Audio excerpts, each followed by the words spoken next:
next U.S. president by Congress. Learn more about the presidential election contracts on Robinhood at Robinhood.com/election. The risk of loss in trading commodities interest can be substantial. You should therefore carefully consider whether such trading is suitable for you in light of your financial condition. Restrictions and eligibility requirements apply. Commodity interest trading is not appropriate for everyone. Displayed prices are based on real-time market sentiment. This event contract is offered by Robinhood Derivatives, a registered futures commission merchant and swap firm. Exchange and regulatory fees apply.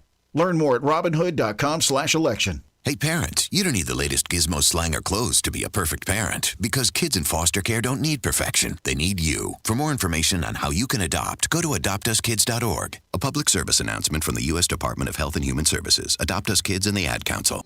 Broadcasting from the Kanowski-Bresney studios comes the radio medium Laura Lee Show. I feel like you had to let him go. Yes, it is. He was on life support. You've taken on the burden for his passing. Is that true?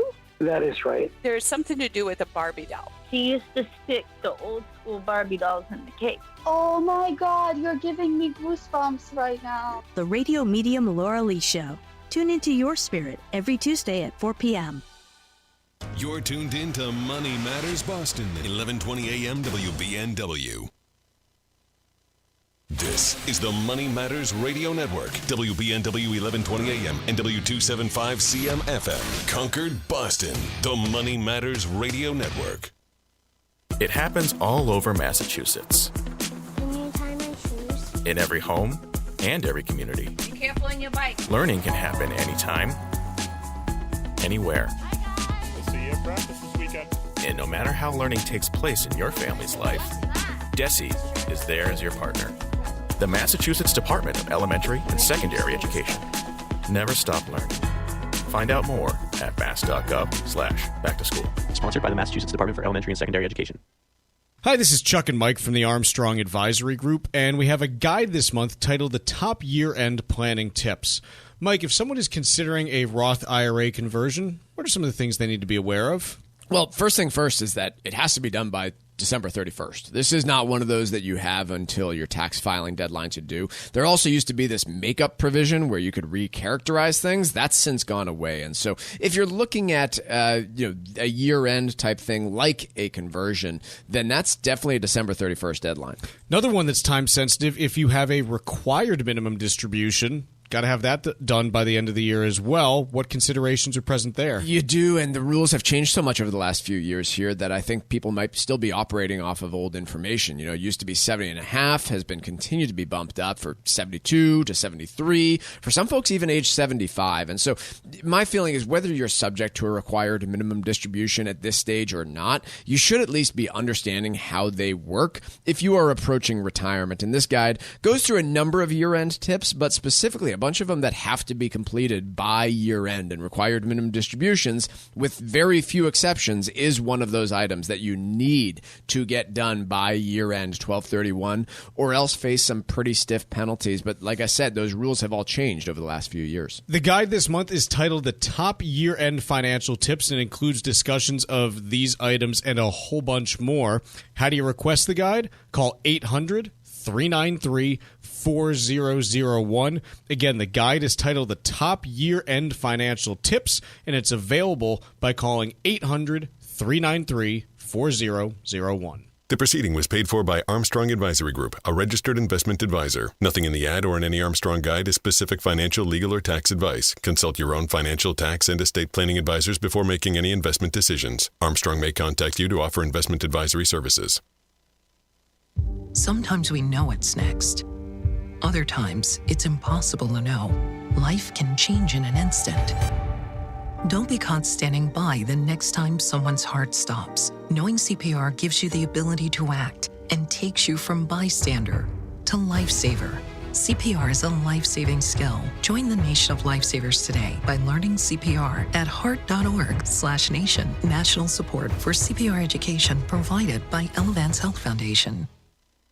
The Financial Exchange and Veterans Development Corporation are proud partners of the Disabled American Veterans Department of Massachusetts. The DAV provides thousands of hours of voluntary services at our VA medical centers and is the only DAV department in the country to lead a veterans housing initiative for single veterans and for those with families. These programs are critical to serving our veterans in their time of need. You can help our great American heroes by making a donation today. Please visit davma.org. That's davma.org.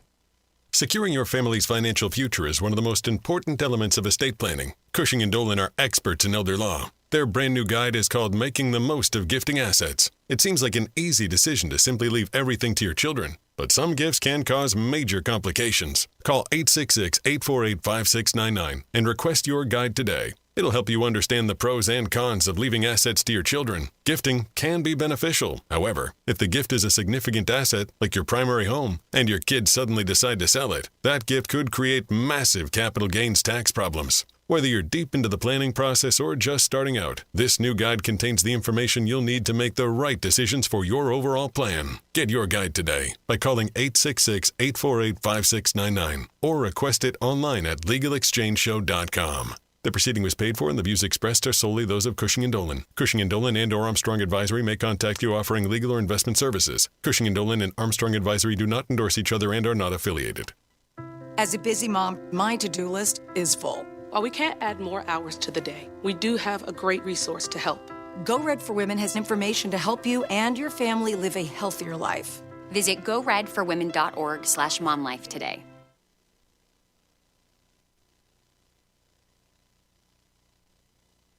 The Financial Exchange is produced by Money Matters Radio and is hosted by employees of the Armstrong Advisory Group, a registered investment advisor. All opinions expressed are solely those of the hosts, do not reflect the opinions of Armstrong Advisory or anyone else. Investments can lose money. This program does not offer any specific financial or investment advice. Please consult your own financial, tax, and estate planning advisors before making any investment decisions. Armstrong Advisory and the advertisers heard on this program do not endorse each other or their services. Armstrong and Money Matters Radio do not compensate each other for referrals and are not affiliated.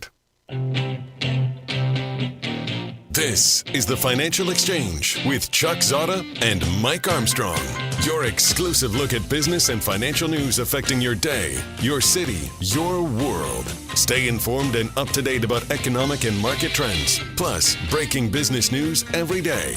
The Financial Exchange is a proud partner of the Disabled American Veterans Department of Massachusetts. Help us support our great American heroes by visiting DAV5K.Boston and making a donation today.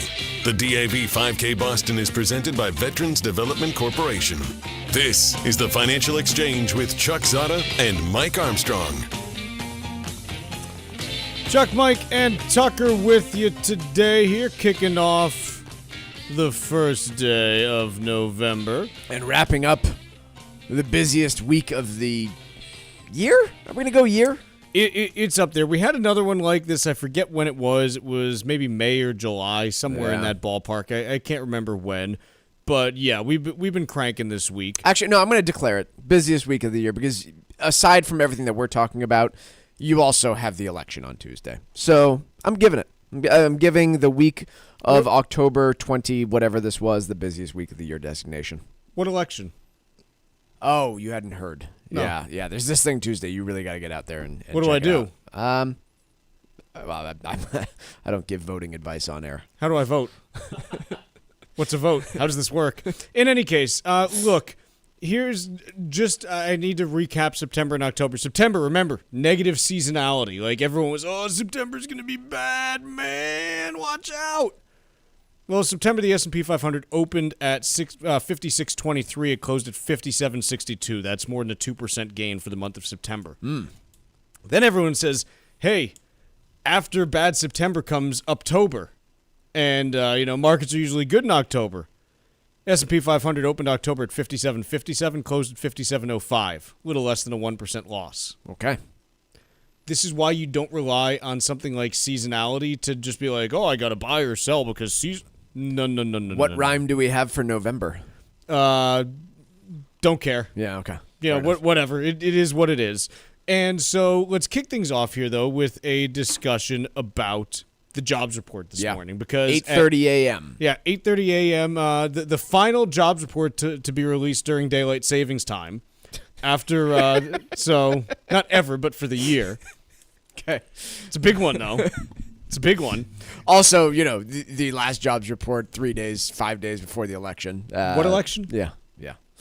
Mike, I'm just pretending it's not happening because I don't want to do anything with it anymore. I can't do it anymore. No, you're pretending it's not happening because you don't want this time to go away. You just want to live in pre-election world for the rest of your life. Mike, if it were up to me, we would announce the candidates at 8 a.m. on a Monday, vote for them all day Tuesday, and be done with it by Wednesday. Yeah. Instead, we have...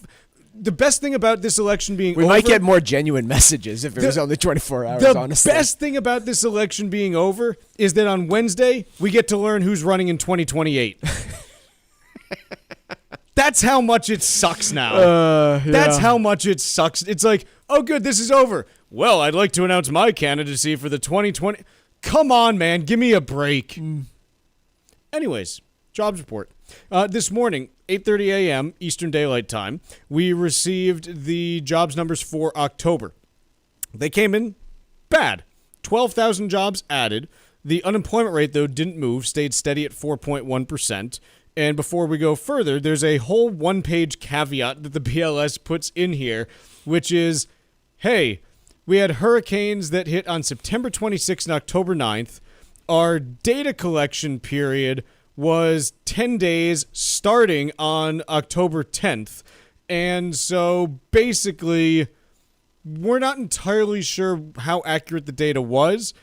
We don't see any, unique response rates as it relates to the areas struck by these hurricanes, but instead response rates in general were just awful across the board, is what they wrote. Like, we just didn't get many responses.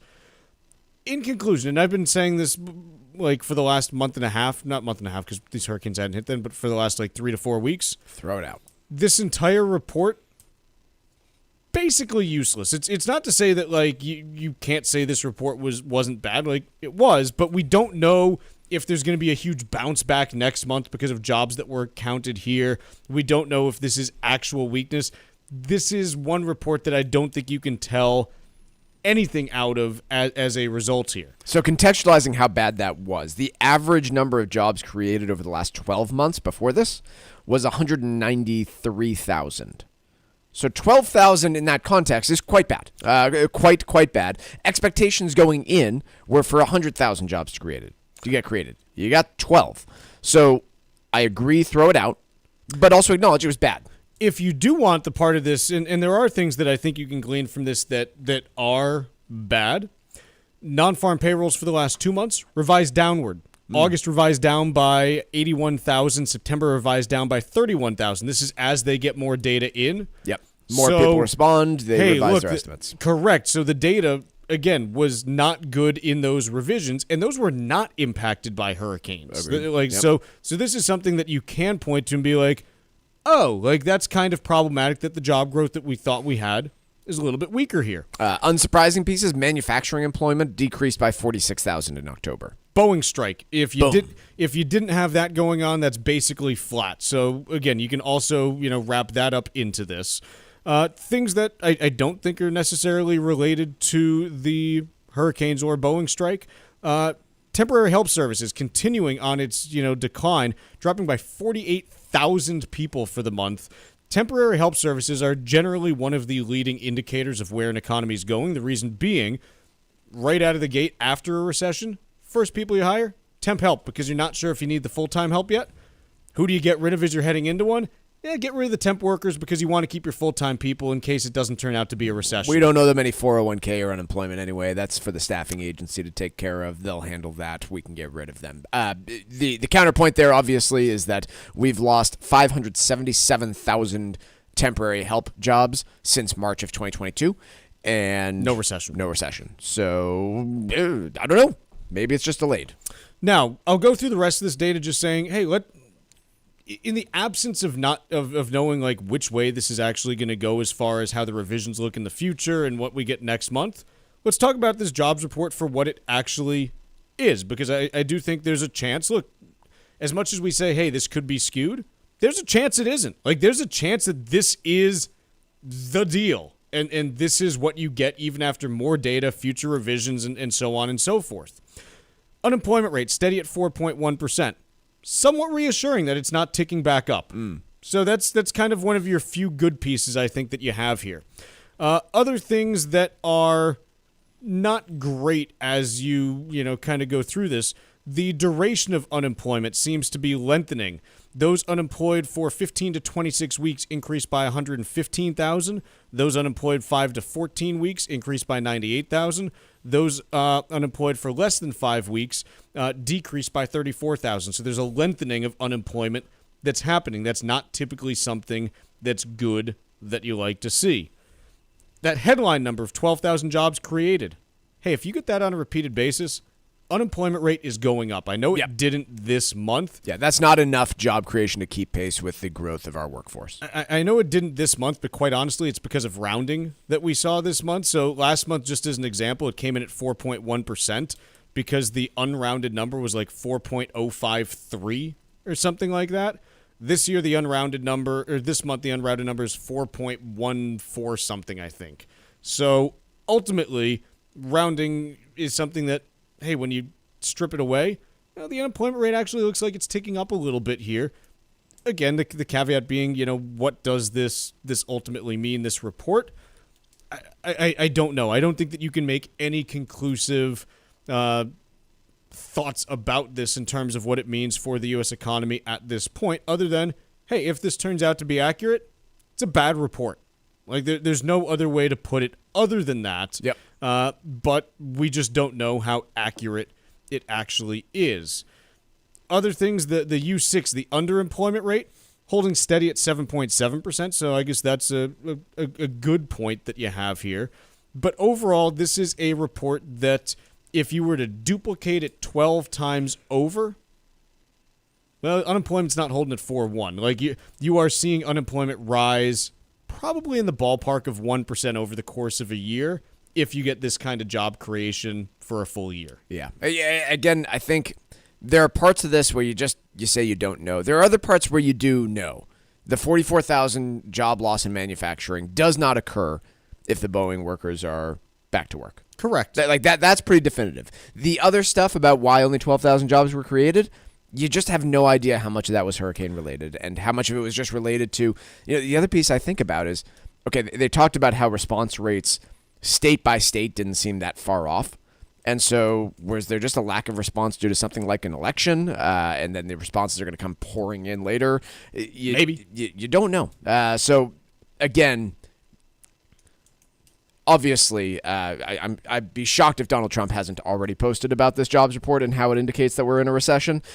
Take everything with a grain of salt because we simply do not know what this looks like. No, I've been saying all month, hey, whatever you get here, you kind of just toss it in the pile and say, okay, we're going to need more information. But this report, if duplicated in subsequent months, yeah, you've got a real problem in the labor market then. Let's take a quick break here, and when we come back, talk a little bit about the Fed. That's right, we've got a Fed meeting next Wednesday also. So, look, if you want to say definitively, hey, this is the busiest 2-week stretch of the year, then you got it. Yeah, 100%. Like, man, we're cooking with some gas here. Let's take a quick break. We're talking Fed right after this. Wall Street Watch, a full update on the market's performance to date. Weekdays at 10:30, only here on the Financial Exchange Radio Network. Your business tip of the day is brought to you by SAB Solutions Incorporated, serving businesses with real-time inventory management. Visit them online at sabsolutionsma.com. Here's General Sales Manager Toby Burrell. One of the most exciting parts of my job is to evaluate a company's needs. We do a comprehensive analysis before we offer a specific plan. Recently, we were contacted by a billion-dollar global electrical contractor who had an urgent tracking issue that was affecting both incoming and outgoing products. We implemented a cloud-based stockroom tracking application that included mobile computers and that allowed the company's management's visibility into all available materials for their respective requirements. This solution was so successful that we have provided it to additional clients. Let SAB Solutions be your trusted advisor when it comes to managing your inventory. Clients have relied on their expertise for more than 15 years, and they can help you too. Visit sabsolutionsma.com for more information. That's sabsolutionsma.com.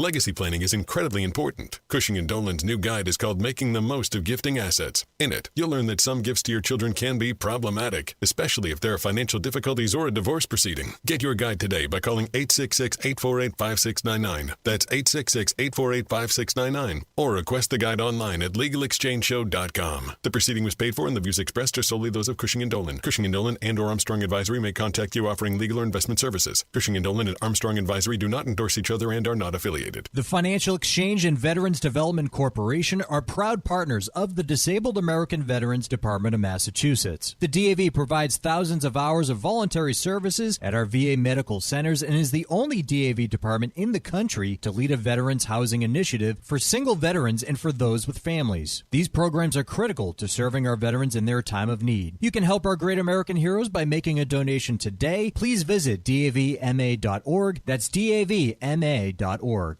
Isn't it time for you to fall naturally in rhythm with America's Caribbean paradise? The U.S. Virgin Islands are St. Croix, St. Thomas, and St. John, and they're the perfect spot for your next incredible vacation. Whether it's the rich history of St. Croix, the pristine beaches of St. Thomas, or the peace and tranquility of St. John, the U.S. Virgin Islands has everything you need to enjoy a spectacular holiday. Go to visitusvi.com and check out the American Caribbean, where you'll find all the information you'll need to book a trip that you will never forget. Travel to and from New England is simple, and your stay will be hassle-free because this is the American Caribbean. There's no passport required and no money to exchange. Make it a romantic getaway or a week-long family vacation. The friendly folks of the USVI are waiting to welcome you with open arms. So get out of the cold and head to America's Caribbean paradise. Go to visitusvi.com and book your trip of a lifetime today. That's visitusvi.com. Hey, listen, are you a 50-year-old person looking for term life insurance? Then you need to talk to Bob. Bob specializes in helping people find $1 million or more of term life insurance for a couple of $100 a month. Look, you need to know there's a price war in the term life insurance business, and you may be paying too much. Call Bob, and he'll shop and see how much money he can save you. Look, this could be the last term life insurance policy you ever have. Your rates are guaranteed for the next 20 years. That's right, guaranteed level rates for the next 20 years. And if you're a smoker or your health is not perfect, Bob has great rates for you too. So for $1 million of term life insurance coverage for a couple of $100 a month, call Bob right now. 800-965-7987. 800-965-7987. 800-965-7987. That's 800-965-7987. Paid for by Term Direct.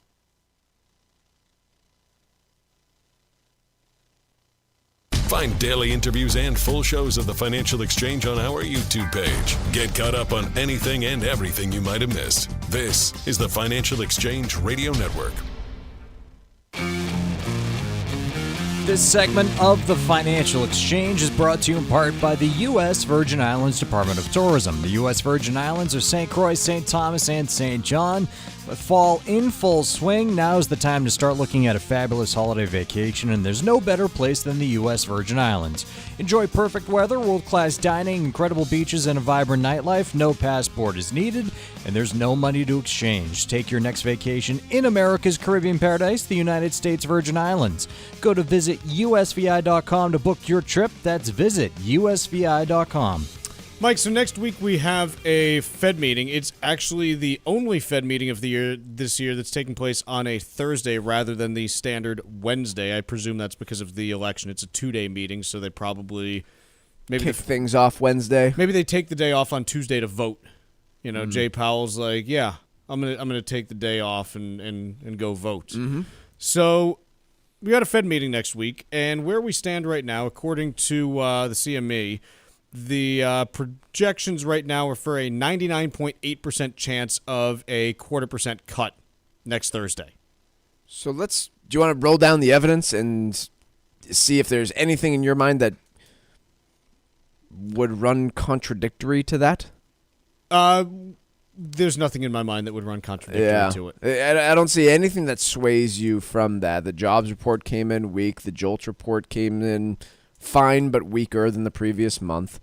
The big thing, the Fed's not going to go from 50 bips to just to zero. Hey, we need to hold. Like, if you want something that would undermine Fed credibility, hey, we cut 0.5% because we're nervous and we want to get in front of, any weakness. A month later. Never cutting it again. Well, you know what? We actually don't need to cut now. Yeah. Well, then you didn't need to go 50 bips. Yeah. The real question here is what happens in December as far as the December 18th meeting, in my opinion. And this is going to be one in which you have, another month of data from really 2 months of data because you're going to get all the rest of the October data coming in. You're going to have November jobs. You're going to have November CPI. Like you're going to have, some good stuff over the next couple months that you can look at. And so right now, if you kind of back into it, it's about an 80% chance that the Fed cuts rates by another 0.25% in December at the moment. That's kind of what we're looking at here. But, the Fed, the main thing that the Fed's been looking at in order to, make the case for, hey, we need to move a little bit more quickly here, has been the labor market. And outside of this report that we just got, the prior two jobs reports have been quite good and, in fact, showed the unemployment rate turning back down. So I do think that there's, potentially an inflection point here about what happens in December and January, and that's really where the action's going to be, which is, hey, what do you think the economic data is going to show over the next 2 to 3 months? And that's going to impact where the Fed goes from here, in my opinion. But to your point, with 2 meetings before December, tough to see any significant moves on inflation given where we know where oil prices are right now and the trajectory there. And the Fed won't make moves based on oil prices anyways. They wouldn't anyway. And again, in spite of what was objectively a bad jobs report this morning, you didn't see the unemployment rate tick up. No. You saw bad hiring numbers, but you didn't see a larger portion of Americans saying they can't find work. Just that, again, I don't want to minimize this, just that the existing ones are on unemployment for longer, but no uptick there. And so those are what you have to see for the Fed to start changing their mind in one direction or another. And we're just not getting it right now. Should we talk a little bit about Amazon, or do we have more on the Fed? I think the Fed picture is kind of straightforward, actually. It's complicated where the economy's going, but it's not complicated where the Fed needs to be right now. Yeah, I think that's a great summary.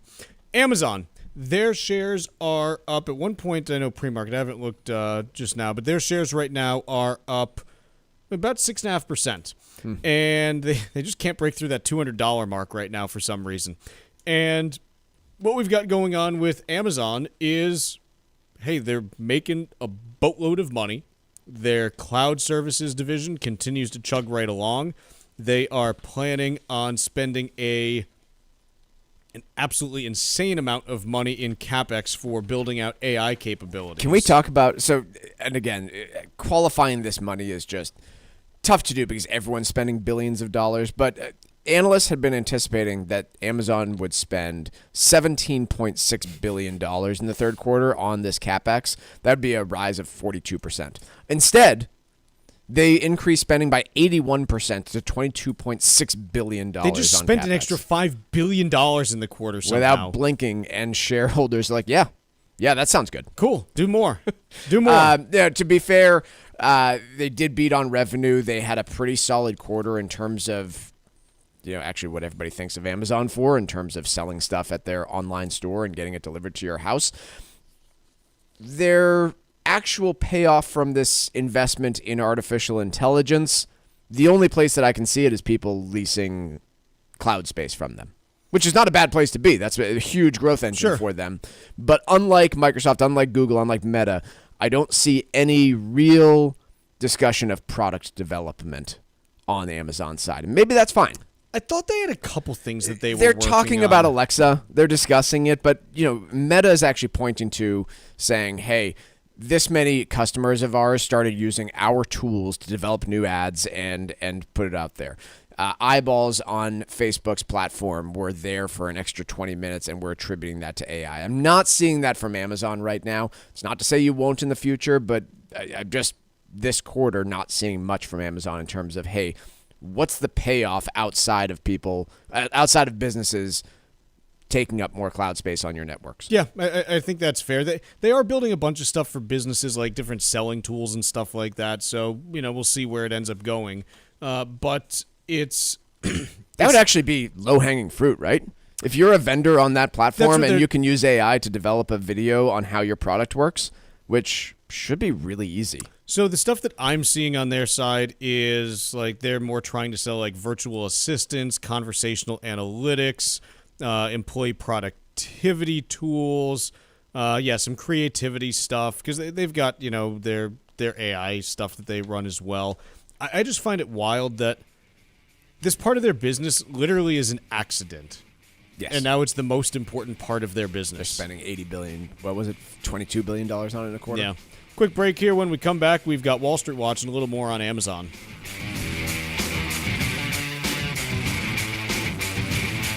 Like us on Facebook and follow us on Twitter @TFE Show. Breaking business news is always first, right here on the Financial Exchange Radio Network. Let's talk LDL. AKA bad cholesterol. The higher your LDL cholesterol, the higher your risk of a heart attack or stroke. Your health matters. Know your number. Talk to your doctor and get your cholesterol checked. And learn how to help lower your LDL bad cholesterol. Because your health is in your hands. Find out more at heart.org/LDL. Congress is poised to pass a bill to keep AM radio in cars, but time is running out. 82 million Americans risk losing the news, sports, talk, traffic, and vital emergency information they rely on. Text AM to 52886 and tell Congress to pass this bill now. Message and data rates may apply. You may receive up to 4 messages a month, and you may text STOP to stop. This message furnished by the National Association of Broadcasters. Are you over the age of 50? Want peace of mind and financial security for your family? Here's an important message to you from Senior Care USA. The average funeral now costs over $10,000. That leaves your loved ones the burden of paying your debts and funeral costs. Our plans start as low as $1 per day and will pay your family up to $30,000 to help pay for your funeral and other expenses. There are no medical exams. Your rates will never increase, and your plan cannot be canceled, regardless of your medical conditions, as long as you make your premium payments. Get up to $30,000 in final expense insurance. Call now for free information. Just answer a few simple questions and get approved right over the phone in just a few minutes. Call right now. Call 800-378-3818. 800-378-3818. 800-378-3818. That's 800-378-3818.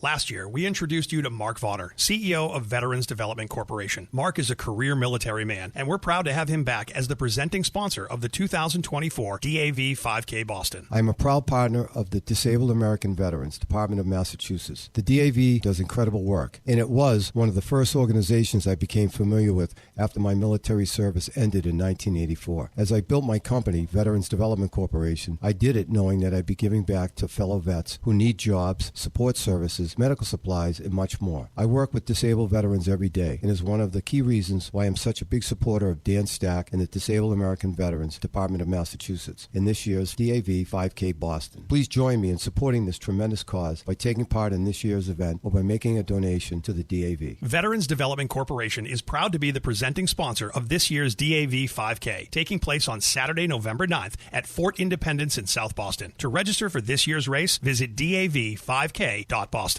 This is Tucker Silva of the Financial Exchange Show, and I'm joined today by estate planning attorney Todd Lutzke, a partner with the law firm of Cushing & Dolan, with their master's in taxation. And today we're talking about the implications of gifting assets away. Todd, if you're trying to protect your assets from the cost of long-term care expenses, what are the risks in giving your assets to a child rather than transferring them to an irrevocable trust? Yeah, it's a very big difference, right? These irrevocable trusts that we do for Medicaid purposes, first and foremost, are incomplete gifts. So you're not actually making a gift at all when you put it into these trusts. But if you give it to a child, now you've made a completed gift. So, for example, if I gave away my house, and people do it, right?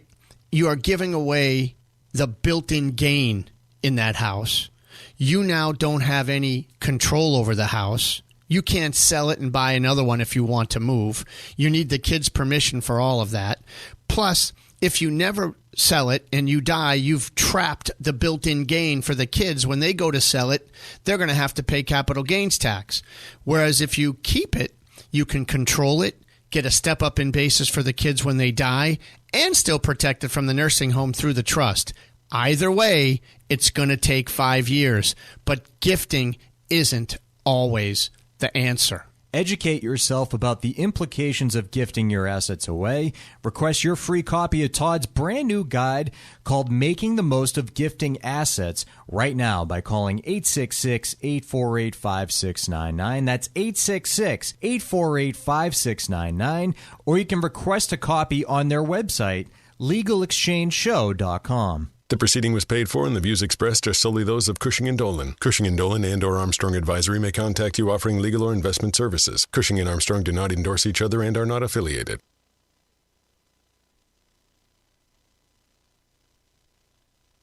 Time now for Wall Street Watch. A complete look at what's moving markets so far today, right here on the Financial Exchange Radio Network. Markets are rallying in reaction to, well, not really in reaction to the October jobs report. It's more of a bounce back from yesterday, but the jobs report, we saw 12,000 jobs added last month, well short of expectations of 100,000 as the labor force saw the effects of two significant hurricanes and the ongoing Boeing strike.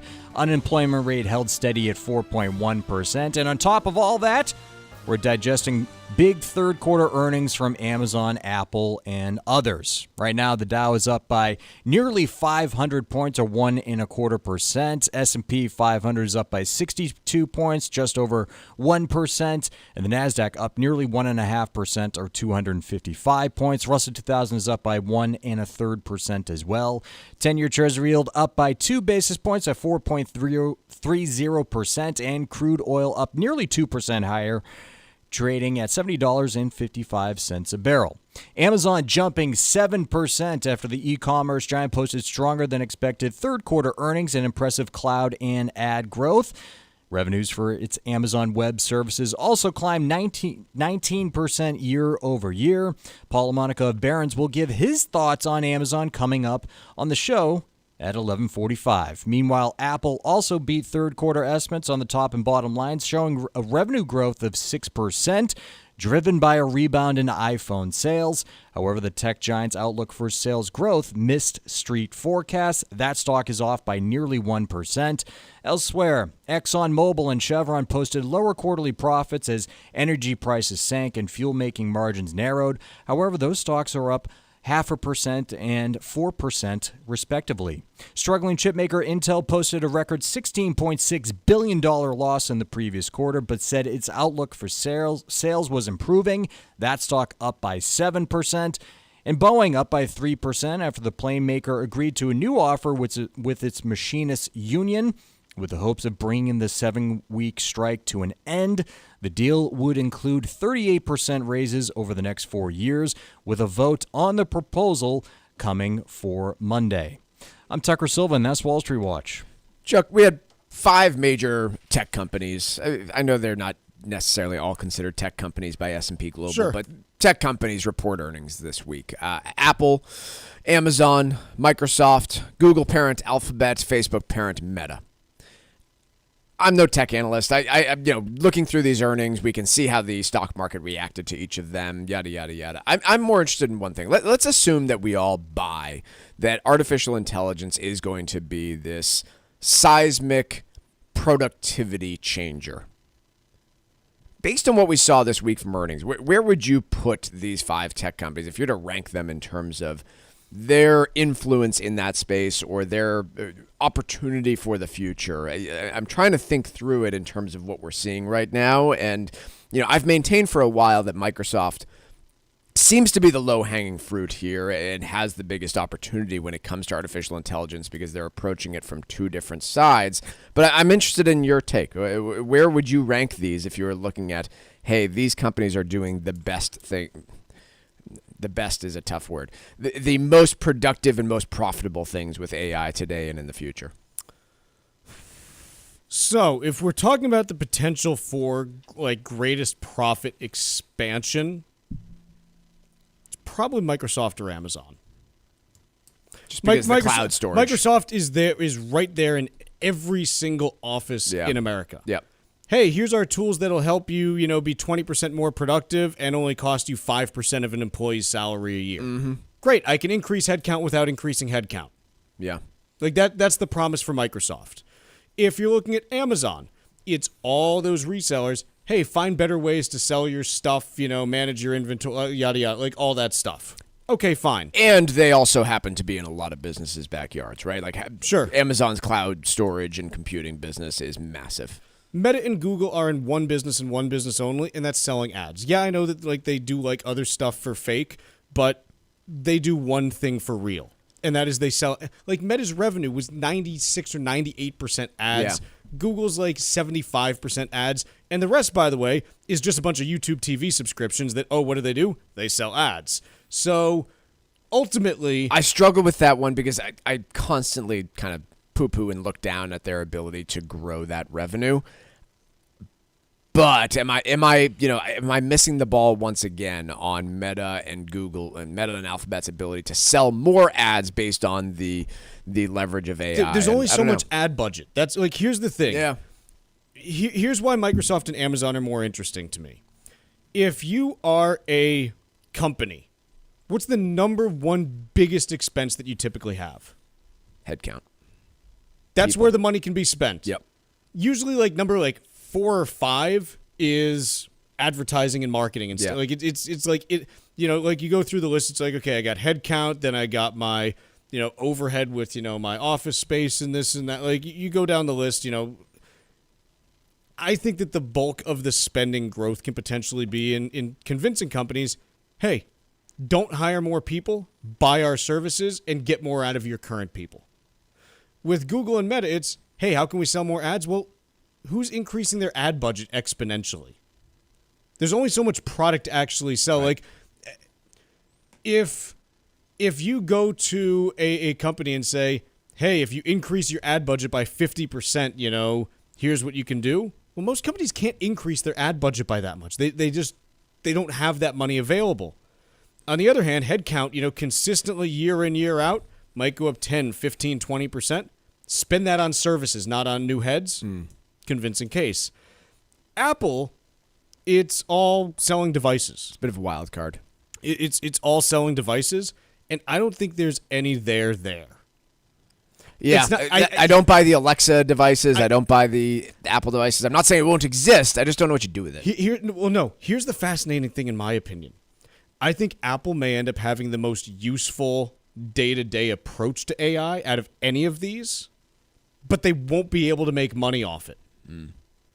You go, Microsoft, hey, you've got an employee that you're paying, $80,000 a year. You could hire another one, or you could pay us an extra $10,000 for services that replicate another employee. Right. That's a sales point. Yeah. With Apple, it's, hey, Apple, build me an automation that, when I get home every day, turns on my smart lights and turns on this and that. They can't monetize that. No, you can't monetize the household usefulness of the iPhone. Right, you can't monetize convenience. But you can. It's just a lot less worthwhile than business headcount reduction. Well, it's a one-time sale on the device. And here, the way that Apple, in theory, could is, okay, we've got this installed user base of, I don't know, 1 billion people worldwide, however many people have Apple devices. Okay, you're going to start paying us $20 a month to access Apple Intelligence. We'll have, the free thing. The free version does this. If you want to do the real stuff, pay us this.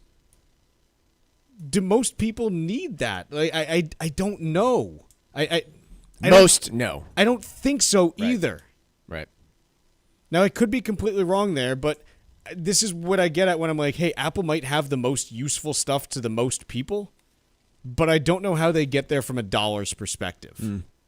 And that's kind of interesting to me. The counterpoint to that, man, Apple always figures out how to make money. They do. They're not bad at it. Pretty good, actually. So that's kind of interesting to me as far as, again, where all of these companies are going. Apple had their earnings this week as well. they were fine, but fine's not good enough to keep your stock, where it was. So they're down 1% today, even after falling a little bit yesterday. Yep. They had been projecting a 7% increase in sales. Apple didn't completely contradict that, but they said low single digits to mid single digits, and that's not good enough in this context. Let's take a quick break here. When we come back, we're talking Boeing and burritos. One story or two? Well, you have to tune in to find out right after this. Text us 617-362-1385 with your comments and questions about today's show. This is the Financial Exchange Radio Network. Hi, this is Mike Armstrong from the Armstrong Advisory Group. Fine-tuning your financial strategy as the year comes to a close is very important. So this month, we're sharing what we believe are the most critical year-end financial tips. As 2024 winds down, there are several opportunities for you to consider that may help you end this year without worrying about your overall planning strategy, such as contributing the maximum amount of money to your IRA or 401k plan, offsetting your capital gains, and maximizing your charitable giving. We'll walk you through these issues and more in our new free guide called the Top Year-End Financial Tips. Get yours today by calling 800-393-4001. Again, it's the top year-end planning tips from the Armstrong Advisory Group, and you can request it by calling 800-393-4001. The proceeding was paid for by Armstrong Advisory Group, a registered investment advisor. Nothing in the ad or in any Armstrong guide is specific financial, legal, or tax advice. Consult your own financial, tax, and estate planning advisors before making any investment decisions. Armstrong may contact you to offer investment advisory services.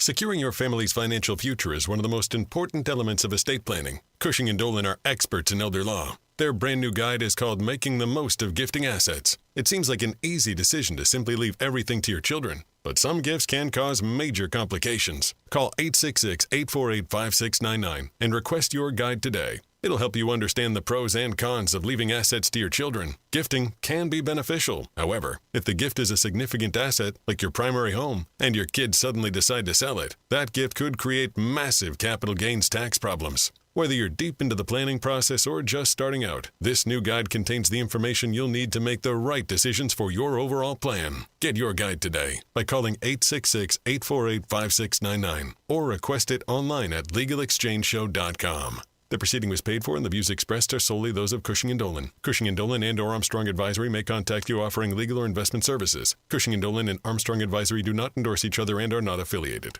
Isn't it time for you to fall naturally in rhythm with America's Caribbean paradise? The U.S. Virgin Islands are St. Croix, St. Thomas, and St. John, and they're the perfect spot for your next incredible vacation. Whether it's the rich history of St. Croix, the pristine beaches of St. Thomas, or the peace and tranquility of St. John, the U.S. Virgin Islands has everything you need to enjoy a spectacular holiday. Go to visitusvi.com and check out the American Caribbean, where you'll find all the information you'll need to book a trip that you will never forget. Travel to and from New England is simple, and your stay will be hassle-free because this is the American Caribbean. There's no passport required and no money to exchange. Make it a romantic getaway or a week-long family vacation. The friendly folks of the USVI are waiting to welcome you with open arms. So get out of the cold and head to America's Caribbean paradise. Go to visitusvi.com and book your trip of a lifetime today. That's visitusvi.com. As a busy mom to 4 kids, my to-do list is full. Trying to fit in exercise, eating right, and prioritizing self-care can feel next to impossible. While we can't add more hours to the day, we do have a great resource to help. Go Red for Women has easy tips, tools, and information to help you and your family live a healthier life. So to all the moms, the aunts, grandmothers, and amazing women out there doing it all, visit goredforwomen.org/momlife today. You take care of them, Go Red for Women will take care of you. Heads up, athletes, coaches, and parents. Play for life, not just points. Hypertrophic cardiomyopathy, or HCM, is the leading cause of sudden cardiac death, especially in black athletes in sports like football or basketball. If you feel shortness of breath, chest pain, and fatigue, or have a family history of HCM, talk to your doctor. Don't let HCM bench you for good. Learn how to stay in the game at heart.org/HCM student athlete. Your heart, your health, your move.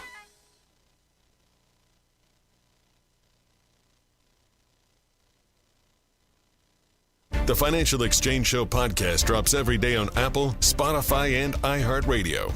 Hit that subscribe button and leave us a 5-star review. You're listening to the Financial Exchange Radio Network.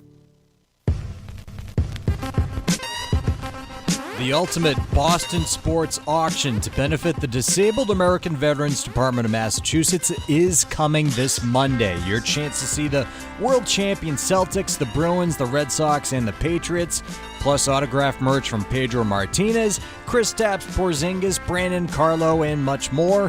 One massive auction, 4 incredible experiences, all to benefit the Disabled American Veterans Department of Massachusetts. The auction begins this Monday at 11 a.m. That's this coming Monday at 11 a.m. Keep it here on the Financial Exchange and help support our great American heroes. Mike, let's talk a little bit about Boeing's latest offer to their machinists. They have now offered a 38% wage increase over 4 years. That's up from the original offer of 25% and the newly rejected offer of 35%. So basically, hey, here's an extra 0.75% a year. And the union is going to be voting on this deal on Monday. This offer still does not restore pensions, which is something that we covered as a key demand of union leaders. But Boeing would further increase 401k contributions. They are also offering a $12,000 ratification bonus, up from $7,000. But that previous offer also had a $5,000 401k bonus, so they're not really adding more for the ratification bonus. It's just you can get your money now instead of having to wait until retirement. So where free burritos for life too? No, different story. Got it. Different story. Yeah. I don't know. I mean, they rejected the first one by 90-some-odd%. They rejected the second one by 60-odd%. The trend would seemingly be the longer this is going on, the more machinists are willing to vote on something like this. But this barely moves the needle. So if you rejected the last one, I'm not sure why this moves the needle for you, other than, it's been like 7 weeks and I'm starting to struggle. I got 2 possibilities here. Either this gets rejected like 52, 53. I don't think this is enough to get it over the hump. No? I don't. Or I could see this being something where it's like, hey, all you're doing is moving that signing bonus money around. This is a slap in the face. 80% rejection. Think so? I don't think the union would bring it to their members if they thought it would get rejected by 80%. Probably true. But they brought the first one that got rejected pretty badly. They did. I think that was probably just you had to do that in the process. Yeah, you had to show, like, hey, this is how serious I don't know if we this are. gets it over the hump. I just don't know if it gets it over the hump here, but maybe. It's a firm maybe. This is one vote that we will know the answer of on Tuesday. They usually tabulate these pretty quickly. So that'll be... is this actually Tuesday or is this Monday? Well, the vote's on Monday, but we'll have it Got Tuesday. it. Yeah. So it's that'll be great. We'll have some election results to cover on Tuesday. Yeah. It's wonderful. Let's talk a little bit about burritos now. Indeed. Mike, what is your burrito reference price? $7.99. I'm sorry to hear that. Tucker, what's your burrito reference price? I was going to say $9. So I don't have a burrito reference price, by the way. $9-10, somewhere in that range. Reference price, it's a fancy word that economists use when they're trying to sound, very smart, smarter than the average person. And it basically is, hey, what's the price that you're used to and that you see as a fair cost for services? So if someone came to you and said, Mike, I'm going to charge you $8 to replace your roof, you'd be like, okay, what's the scam? Yeah. Because that's well below the reference price for a roof. On the other hand, if you walked into a McDonald's and they said, okay, you're getting a Big Mac, that'll be $200. You would also say, again, you'd say, what's the scam? What's going on here? So other big reference prices that everybody has. A $5 footlong from Subway. They really drove that one home. And you do wonder about those strategies in hindsight, right? Like the dollar menu. The dollar menu. Was that a good idea? Having a company whose name is Five Below. Or Dollar General. Or Dollar General. Like, these are companies that are by name tied to, or by jingle tied to a certain reference point. And I think in Subway's case, for instance, it really struggled to get away from that for a while. If do you know what I would call my discount retail chain if I were naming one? And this is anyone can use this. I'm not copywriting it or anything. Okay. Like if anyone wants to start a dollar store with Chuck. No, I don't want to be involved. Retail, no, thank you. Feel like a million. It's too long. Like a million. That's better. How about just million? Mill. Get rid of the like. Okay. In any case, we all have these reference prices, and the big thing is, look, when inflation isn't moving very far, when we're seeing prices go up 1% to 2% a year, Subway can maintain it. That's the $5 footlong was at $5 for like a decade and a half. It was like 15 years, yeah. So, A, they can maintain that, but B, even if prices do move a little bit on things other than the $5 footlong, how many people paid attention to the price of a Big Mac from 2000 to 2020? Nobody. Yeah, it just wasn't a topic of conversation. Because the price moves are slow, and so it's kind of like when you boil the frog in water. Slowly, it doesn't hop out. You turn the water heat up slowly so the frog doesn't realize it's being boiled alive. I've done this, actually. Oh, okay. Really? No, I haven't. No, why would... I often reference this, I'm like... Sadistic. Why would anyone boil a frog? Like, what kind... to be fair... The French. Frog legs? Never had them, actually. But you fry them. Do you? The only time I've ever eaten you don't them, boil them? Deep fried. I've never had them, to be honest. I have. But... It's fine. The point that I'm making is, hey, when things go up slowly, you don't even really notice. That's kind of the general premise of 1% to 2% inflation, even 2 to 3. Hey, you don't really notice. When prices move 20% in a 3-year period, you're like, hey, what gives? What's going on? Like this is not what I'm used to. And so those reference prices, we come back and we say, no, that burrito at Chipotle is supposed to be $12 even with guac, not $18 without.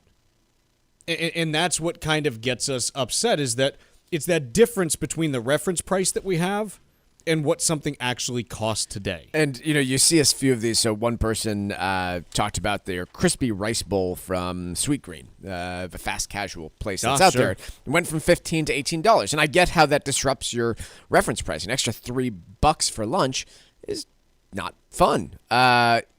It's also below the total inflation rate that we've seen for dining out over the last few years.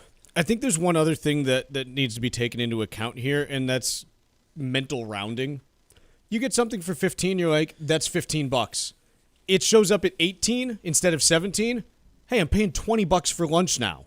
Yeah. Like you do that mental rounding. Sure. And so I think it's the same reason, hey, why do you sell everything at $2.99? Because it doesn't have a 3 in the first digit. Mm-hmm.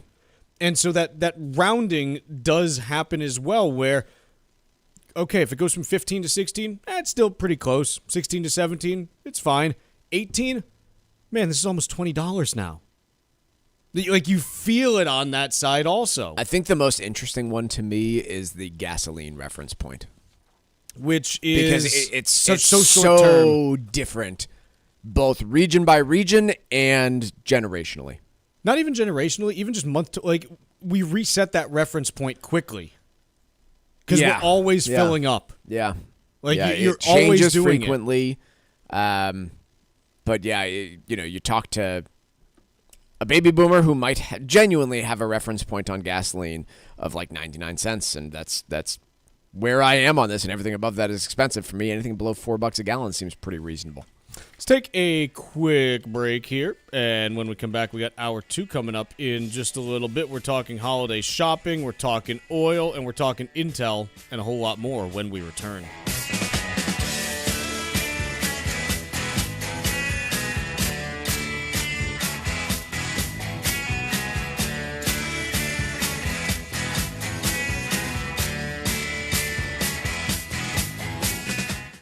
Legacy planning is incredibly important. Cushing & Dolan's new guide is called Making the Most of Gifting Assets. In it, you'll learn that some gifts to your children can be problematic, especially if there are financial difficulties or a divorce proceeding. Get your guide today by calling 866-848-5699. That's 866-848-5699. Or request the guide online at LegalExchangeShow.com. The proceeding was paid for and the views expressed are solely those of Cushing & Dolan. Cushing & Dolan and or Armstrong Advisory may contact you offering legal or investment services. Cushing & Dolan and Armstrong Advisory do not endorse each other and are not affiliated. affiliated. The Financial Exchange and Veterans Development Corporation are proud partners of the Disabled American Veterans Department of Massachusetts. The DAV provides thousands of hours of voluntary services at our VA medical centers and is the only DAV department in the country to lead a veterans housing initiative for single veterans and for those with families. These programs are critical to serving our veterans in their time of need. You can help our great American heroes by making a donation today. Please visit davma.org. That's davma.org. Cardiovascular disease is the #1 killer of women, taking the lives of 1 in 3. That's more than all forms of cancer combined. For too long, heart disease and stroke have taken the lives of the women we love. But we're not giving up. Because we have something better, stronger, more powerful. We have each other. When we come together and go red, the more power we have against our greatest health threat. Visit GoRedForWomen.org today to learn more. Are you retired like me and you just found out you owe the IRS a ton of money? Well, what would your life be like if they took your retirement savings away from you? They can do it, and your property. If you owe the IRS back taxes or you haven't filed in a while, the Tax Relief Line is here to help you. They can stop the IRS from taking your retirement savings. If you qualify, you could have your tax bill reduced to zero. That's right. If you're retired and you owe the IRS a lot in back taxes, you could have your entire tax bill reduced to zero due. The IRS has now hired thousands of new employees, so they're ready to come after you. Don't let them take your retirement savings or property. Make this free call now. 800-251-2153. 800-251-2153. 800-251-2153. That's 800-251-2153. This is the Money Matters Radio Network, WBNW 1120 AM and W275 CM FM, Concord, Boston, the Money Matters Radio Network. Hi, this is Chuck and Mike from the Armstrong Advisory Group. We have a guide this month. It's titled The Top Year-End Financial Tips. Mike, one of the things that everyone likes to talk about at the end of the year is gifting. And when we talk about making gifts of, financial assets and money, there are some rules that you have to be aware of. There are, yeah. There's some limitations in terms of how much you can gift in a certain year without facing certain tax filing requirements. I think the biggest one, though, we're heading into election season, obviously. We're going to have a new president one way or the other and potential changes to things like estate tax rules. And so gifting is probably front and center for a lot of folks out there. Under the current setup, the estate tax limitations are basically going to be cut in half should changes not be made. And so if you're looking at gifting strategies, that is one of those that does need to get done by December 31st, and we've got a lot of information on it in this month's guide. Another one that needs to be addressed by the end of the year, tax loss harvesting in after-tax investment accounts. Yeah, something that gets looked at and we talk about fairly frequently. But again, a December 31st end date here. And so if you are looking at tax strategies for how you can potentially reduce your bill that you owe the IRS at the end of the day, it can be a successful one. It's just one of many things that people look at towards this time of year. But once again, doesn't do you any good if you wait until January 2nd to get this stuff done. And so if you're looking at those items, this guide's for you. Our guide this month is titled The Top Year-End Financial Tips, and the way to request it is by calling 800-393-4001. Again, it's the Top Year-End Financial Tips, and that number to call is 800-393-4001. The proceeding was paid for by Armstrong Advisory Group, a registered investment advisor. Nothing in the ad or in any Armstrong guide is specific financial, legal, or tax advice. Consult your own financial, tax, and estate planning advisors before making any investment decisions. Armstrong may contact you to offer investment advisory services. Isn't it time for you to fall naturally in rhythm with America's Caribbean paradise? The U.S. Virgin Islands are St. Croix, St. Thomas, and St. John. And they're the perfect spot for your next incredible vacation. Whether it's the rich history of St. Croix, the pristine beaches of St. Thomas, or the peace and tranquility of St. John, the U.S. Virgin Islands has everything you need to enjoy a spectacular holiday. Go to visitusvi.com and check out the American Caribbean, where you'll find all the information you'll need to book a trip that you will never forget. Travel to and from New England is simple, and your stay will be hassle-free because this is the American Caribbean. There's no passport required and no money to exchange. Make it a romantic getaway or a week-long family vacation. The friendly folks of the USVI are waiting to welcome you with open arms. So get out of the cold and head to America's Caribbean paradise. Go to visitusvi.com and book your trip of a lifetime today. That's visitusvi.com. Here at the Massachusetts Department of Elementary and Secondary Education, we are committed to all students not only attending, but succeeding at school. Your presence is powerful. Share why you attend at doe.mass.edu. Sponsored by the Massachusetts Department of Elementary and Secondary Education. Environmental nonprofit Ocean River Institute is working with communities to tackle climate change with nature-based solutions that feature slowing water down and building more soil with grasses and plants. Research indicates that people acting in their own neighborhoods can build an inch of soil in a year and slow sea level rise down by as much as 25%. Please visit oceanriver.org for more information on opportunities to make a difference and go the distance for savvy stewardship of a greener and bluer planet Earth. Last year, we introduced you to Mark Vaughter, CEO of Veterans Development Corporation. Mark is a career military man, and we're proud to have him back as the presenting sponsor of the 2024 DAV 5K Boston. I'm a proud member of a military family, including my father Victor and my brother Timmy. Serving my country was one of the greatest achievements of my life, and it's why I choose to give back to this special community. My father built Veterans Development Corporation, and I am honored to continue his legacy of working to help many disabled veterans and their families. It also gives me great pleasure to once again be the presenting sponsor of this year's DAV 5K Boston. I hope that by sharing my story, many other disabled veterans will be able to reach their goals once they conclude their service. Veterans Development Corporation is proud to be the presenting sponsor of this year's DAV 5K, taking place on Saturday, November 9th at Fort Independence in South Boston. To register for this year's race, visit dav5k.boston. As a busy mom to 4 kids, my to-do list is full. Trying to fit in exercise, eating right, and prioritizing self-care can feel next to impossible. While we can't add more hours to the day, we do have a great resource to help. Go Red for Women has easy tips, tools, and information to help you and your family live a healthier life. So to all the moms, the aunts, grandmothers, and amazing women out there doing it all, visit goredforwomen.org/momlife today. You take care of them, Go Red for Women will take care of you.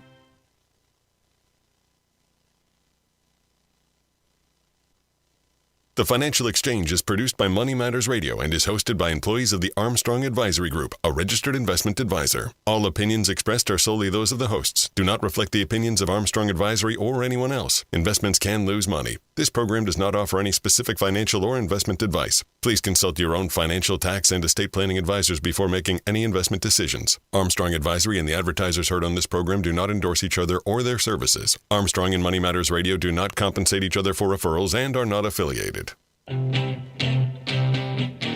This is the Financial Exchange with Chuck Zodda and Mike Armstrong.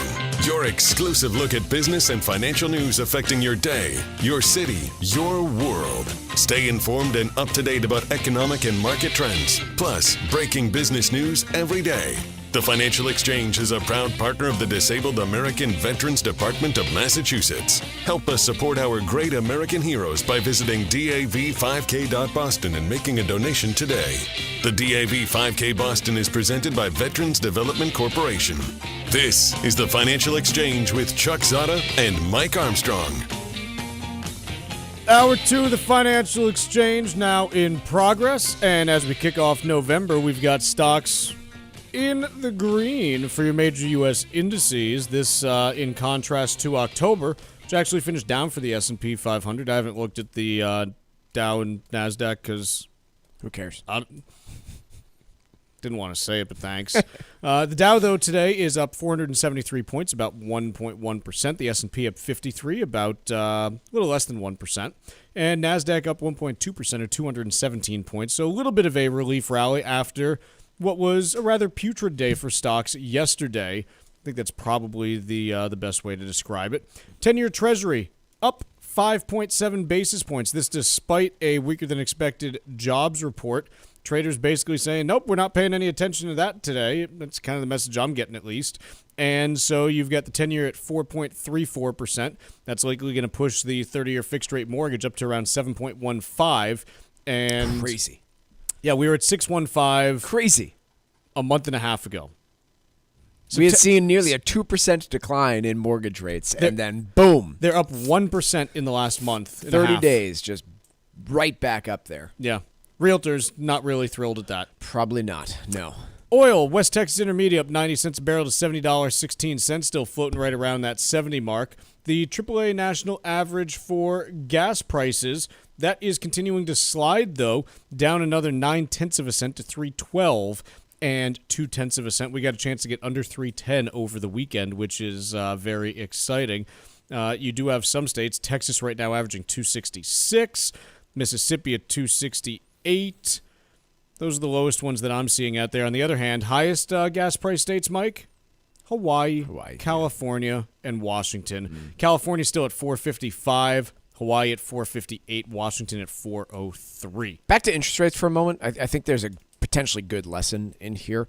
How many people did we hear about and from that said, I'm putting off any big purchases like a car or a home until after the Fed cuts rates? Well, until the Fed cuts rates or until after the election. How's that working out for you?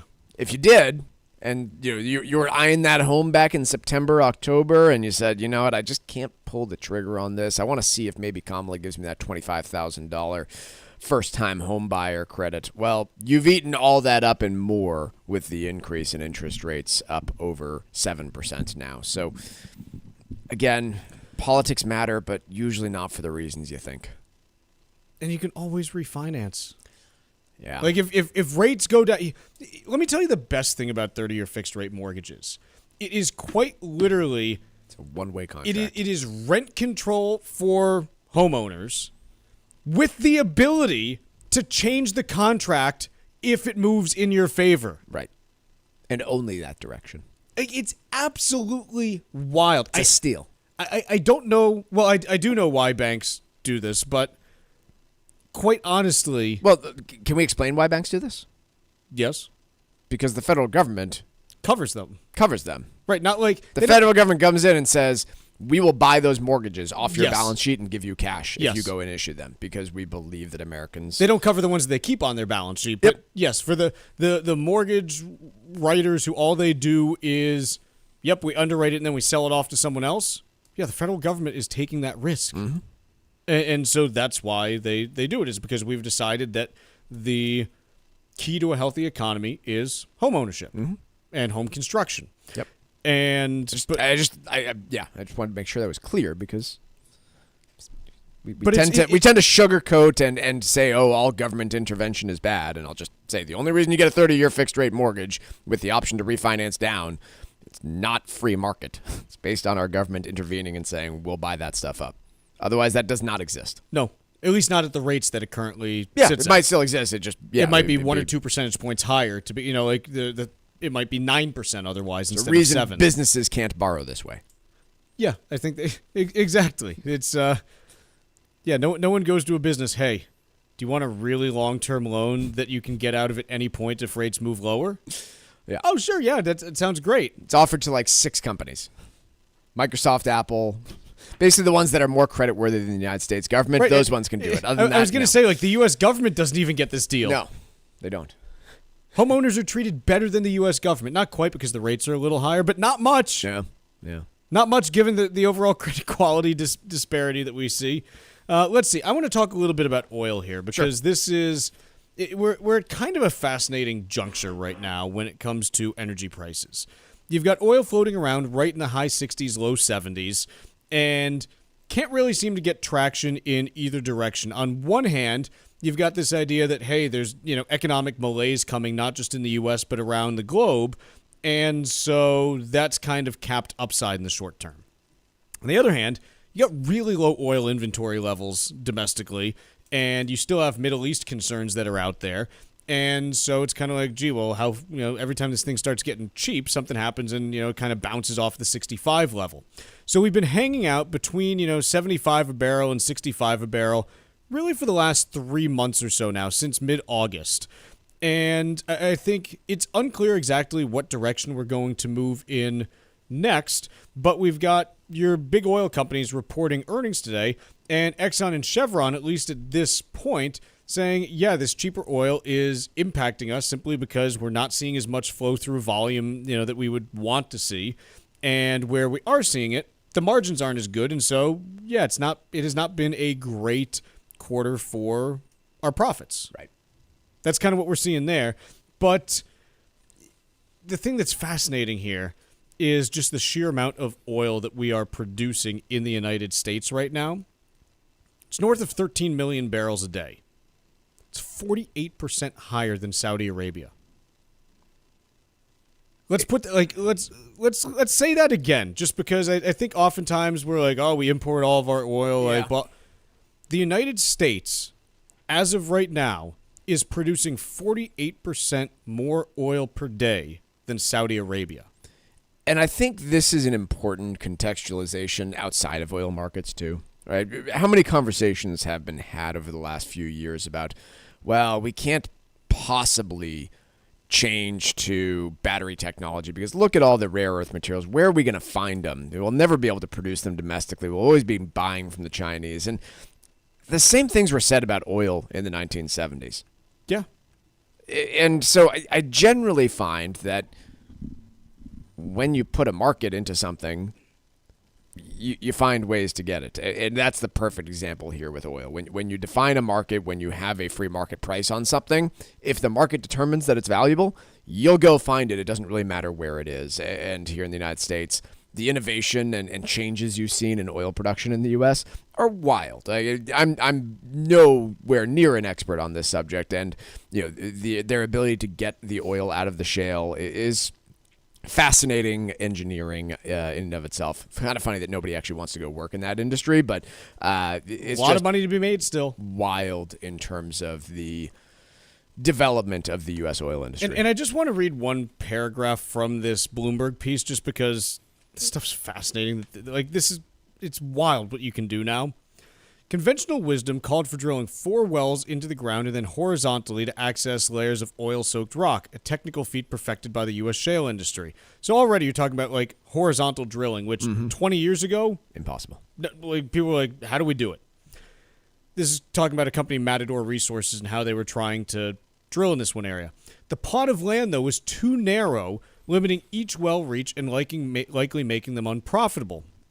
So engineers tried a novel concept, a U-turn.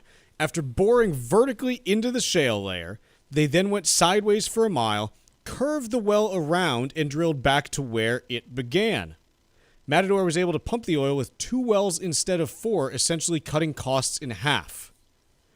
Listen, I'll say it over and over again. I'm a broken record on this. Stress is what causes every advance in human history, and that's what you're seeing on this. Hey, how do we drill this? We can't drill it cost competitively. Let's try something new. Oh, it worked.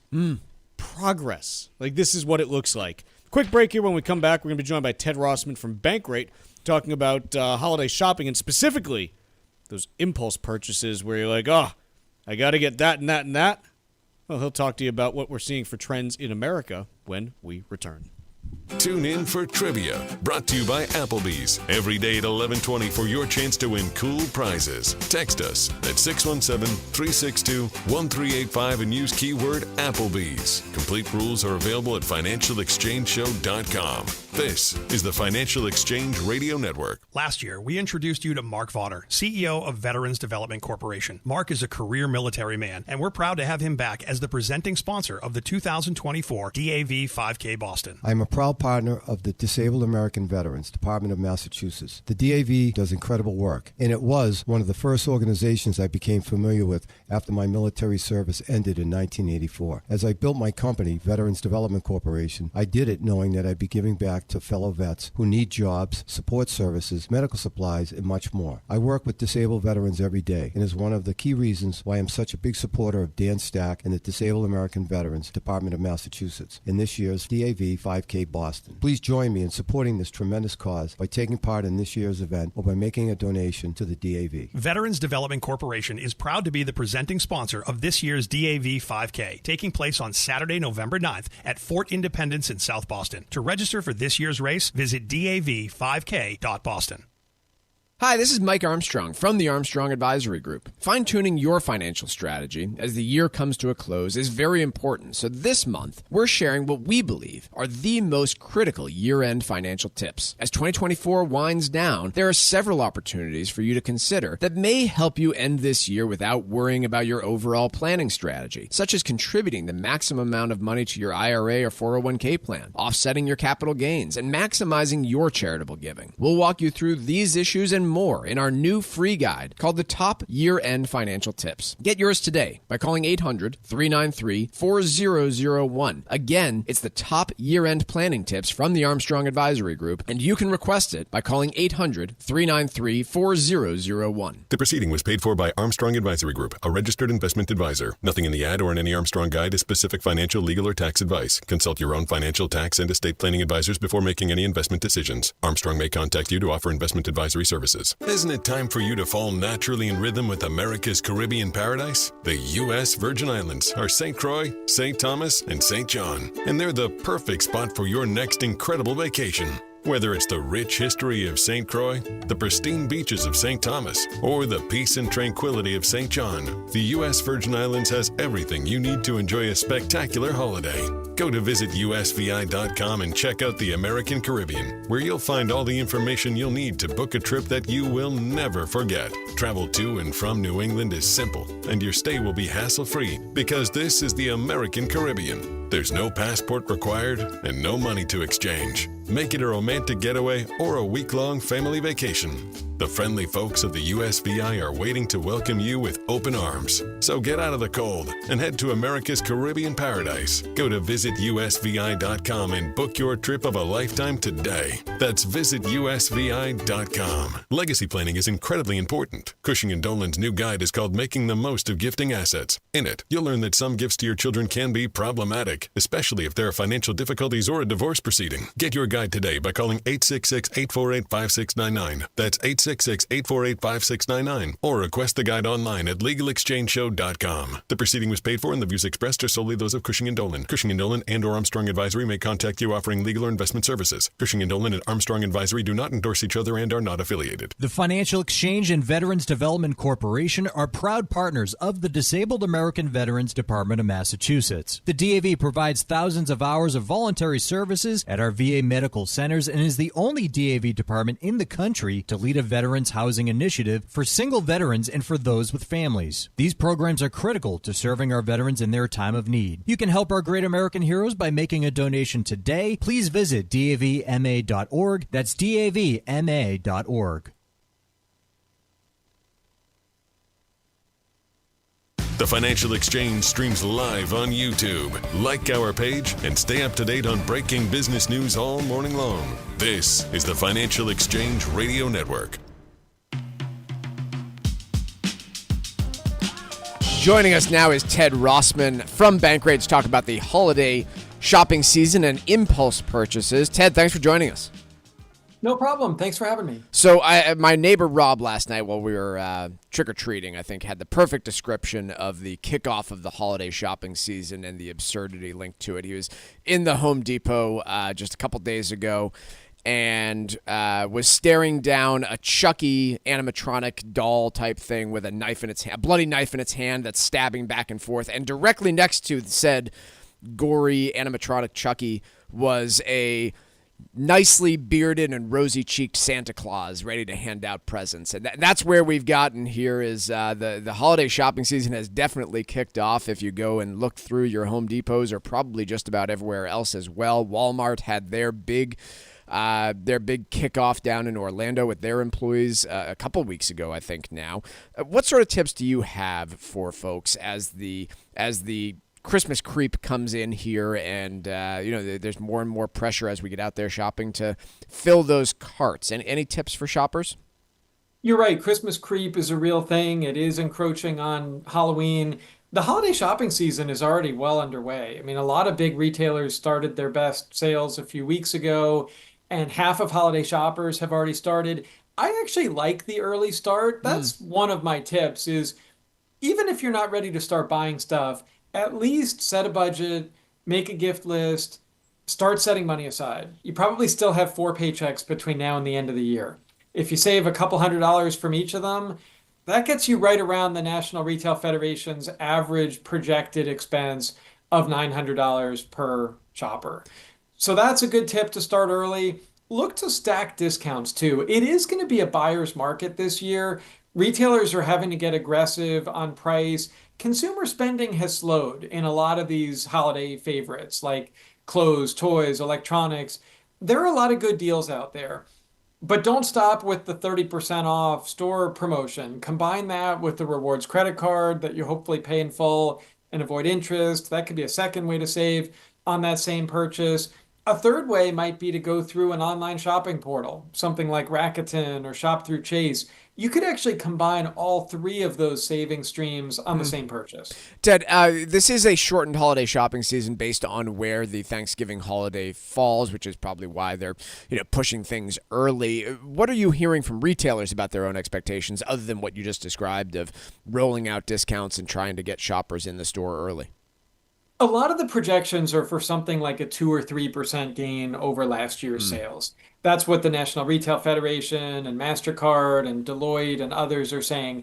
Now, that's pretty much in line with inflation. So you could probably spin that either way. Yes, it is growth, but it's not exceptional growth. And a lot of it is just because things cost more. And that's where consumers are feeling reluctant about, the economy, that even though the job market's been pretty good and GDP and consumer spending and all this data, people don't feel like they're getting ahead. They feel like whatever wage gains they're making are being gobbled up by higher prices. Even though wage growth continues to go up and inflation's coming down, we still haven't totally caught up there. We found that only 1 in 4 holiday shoppers are planning to spend more than they did last year. So it's a relatively frugal consumer this year. Holiday spending is going to be pretty good. I mean, it's not going to fall off a cliff, but because it's sort of treading water with respect to inflation, retailers are having to get aggressive on price.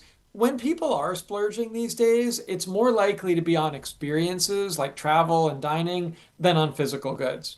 It's Ted Rossman from Bankrate joining us to talk about the kickoff of the holiday shopping season and trends that we're seeing amongst consumers. Ted, thanks so much for joining us. I'm sure we'll talk again soon and before the holidays. So thanks. Have a great one, and we'll talk to you soon.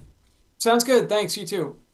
All right, time for trivia here on the Financial Exchange, and it's brought to you by Applebee's. Take your friends or family to any area, Applebee's, and enjoy half-price late-night appetizers after 9 p.m., including boneless wings, spinach, and artichoke dip, and warm pretzels dipped in beer cheese. And don't forget to join Club Applebee's to enjoy exclusive deals and specials.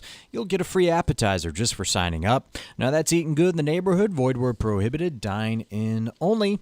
Now that Halloween is over, let's do a run of presidential trivia leading up to the election here on Tuesday. In 1926, President Calvin Coolidge pardoned an animal that was sent to the White House to be served at Thanksgiving dinner. Coolidge pardoned the animal and kept her as a pet until the animal's death 3 years later. Trivia question today: which animal did President Coolidge pardon and later keep as a pet at the White House? Interesting question. Which animal did President Coolidge pardon and later keep as a pet at the White House? Be the third person today to text us at 617-362-1385 with the correct answer. You can win a Financial Exchange Show t-shirt and be registered to win a $100 gift card to Applebee's. Be sure to include the keyword Applebee's in your text, and we'll give away that Applebee's gift card in the next segment. 617-362-1385, and the third correct response will be our winner. See complete contest rules at financialexchangeshow.com. Mike, do you want to talk Intel here? Yeah, let's go Intel, because they're having a big day today, up 8%, which carves their losses or pares them back to only 51% for the year so far, having lost half of their value now since January 1st of this year on, I guess, less bad than expected. Yeah, it's the best you can describe it as. Here's the big thing. They took a $16 billion loss for the quarter, but it really is an accounting gimmick. The loss has been accumulating over years. They just finally said, okay, we're going to realize this and move on. And ultimately, their revenue was still down 6% from the prior year, but a little bit above the forecasts. And Intel also gave guidance for the current quarter that is above expectations. So it's basically the hope, I think, is, hey, they're bottoming out. Dump all the bad news into a quarter and kitchen give a better sink forecast. it, and then, hey, let's move on and go from here. And really, the next 2 years are going to make or break Pat Gelsinger's tenure at the company. It's either, hey, we've got these new fabs that are opening up, and we're going to be able to actually make money from them in our foundry business. Maybe we can get that working or sell it off, depending on how you want to approach it. But this is the next 2 years are it for Intel in terms of Can you turn around? Can you turn around? Can you get there? Because otherwise, my concern with them is that they're far enough behind then that they can't catch up. It's kind of what it feels like, as you look at them. Taking a look at markets as we head towards the bottom of the hour, we still have all three major U.S. indices well into positive territory. The Dow's now up 549 points of Rooney's, 1.3%. S&P is up 62 points, and the NASDAQ up 259 points. So you got all three indices massively in positive territory, and it's not just a few small stocks that are, lifting the thing. I'm looking at the S&P 500 just right now. You maybe have 40 or 50 companies that are in negative territory at the moment, so it's a pretty wide rally. Actually, maybe about 60, 65 companies, so still a pretty wide rally that you're seeing overall, and not just, hey, big tech lifts all. Let's take a quick break here. When we come back, we've got the trivia answer after this.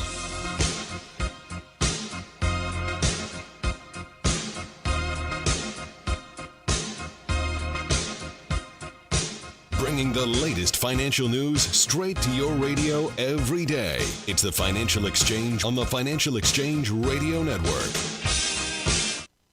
Isn't it time for you to fall naturally in rhythm with America's Caribbean paradise? The U.S. Virgin Islands are St. Croix, St. Thomas, and St. John. And they're the perfect spot for your next incredible vacation. Whether it's the rich history of St. Croix, the pristine beaches of St. Thomas, or the peace and tranquility of St. John, the U.S. Virgin Islands has everything you need to enjoy a spectacular holiday. Go to visitusvi.com and check out the American Caribbean, where you'll find all the information you'll need to book a trip that you will never forget. Travel to and from New England is simple, and your stay will be hassle-free because this is the American Caribbean. There's no passport required and no money to exchange. Make it a romantic getaway or a week-long family vacation. The friendly folks of the USVI are waiting to welcome you with open arms. So get out of the cold and head to America's Caribbean paradise. Go to visitusvi.com and book your trip of a lifetime today. That's visitusvi.com. Heads up, athletes, coaches, and parents. Play for life, not just points. Hypertrophic cardiomyopathy, or HCM, is the leading cause of sudden cardiac death, especially in black athletes in sports like football or basketball. If you feel shortness of breath, chest pain, and fatigue, or have a family history of HCM, talk to your doctor. Don't let HCM bench you for good. Learn how to stay in the game at heart.org/HCM student athlete. Your heart, your health, your move. Let's talk LDL. AKA bad cholesterol. The higher your LDL cholesterol, the higher your risk of a heart attack or stroke. Your health matters. Know your number. Talk to your doctor and get your cholesterol checked. And learn how to help lower your LDL bad cholesterol. Because your health is in your hands. Find out more at heart.org/LDL. Hey, listen, are you a 50-year-old person looking for term life insurance? Then you need to talk to Bob. Bob specializes in helping people find $1 million or more of term life insurance for a couple of $100 a month. Look, you need to know there's a price war in the term life insurance business, and you may be paying too much. Call Bob, and he'll shop and see how much money he can save you. Look, this could be the last term life insurance policy you ever have. Your rates are guaranteed for the next 20 years. That's right, guaranteed level rates for the next 20 years. And if you're a smoker or your health is not perfect, Bob has great rates for you too. So for $1 million of term life insurance coverage for a couple of $100 a month, call Bob right now. 800-965-7987. 800-965-7987. 800-965-7987. That's 800-965-7987. Paid for by Term Direct. This is Tucker Silva of the Financial Exchange Show, and I'm joined today by estate planning attorney Todd Lutzke, a partner with the law firm of Cushing & Dolan with a master's in taxation. And today we're talking about the implications of gifting assets away. Todd, since the estate tax laws are projected to change on January 1st of 2026, significantly reducing the estate tax exemption, does it make sense to gift away assets right now? You know, it's a big question mark. You have to think of a few things. One, look at the size of your estate. If the exemption falls to $7 million each and you're married, you can still die with $14 million of assets and not have an estate tax. So gifting might not be important from a federal gift tax situation. But the state exemption is only $2 million, so you can only shelter $4 million. So you might want to gift to reduce your state estate tax. However, there's basis to consider. If you give away low basis assets, you're trapping capital gain. And to do that, you might be paying more in capital gains taxes later when the kids sell the assets than you're saving in just Massachusetts estate tax. So you really got to think about whether it makes sense to gift or not. And if you're going to gift, you should probably set up a gifting trust. People might be gifting large assets away and not gift the assets directly to a child. Have them in a trust for the child's benefit and then protect those assets for them. Educate yourself about the implications of gifting your assets away. Request your free copy of Todd's brand new guide called Making the Most of Gifting Assets right now by calling 866-848-5699. That's 866-848-5699. Or you can request a copy from their website, legalexchangeshow.com. The proceeding was paid for and the views expressed are solely those of Cushing & Dolan. Cushing & Dolan and or Armstrong Advisory may contact you offering legal or investment services. Cushing and Armstrong do not endorse each other and are not affiliated.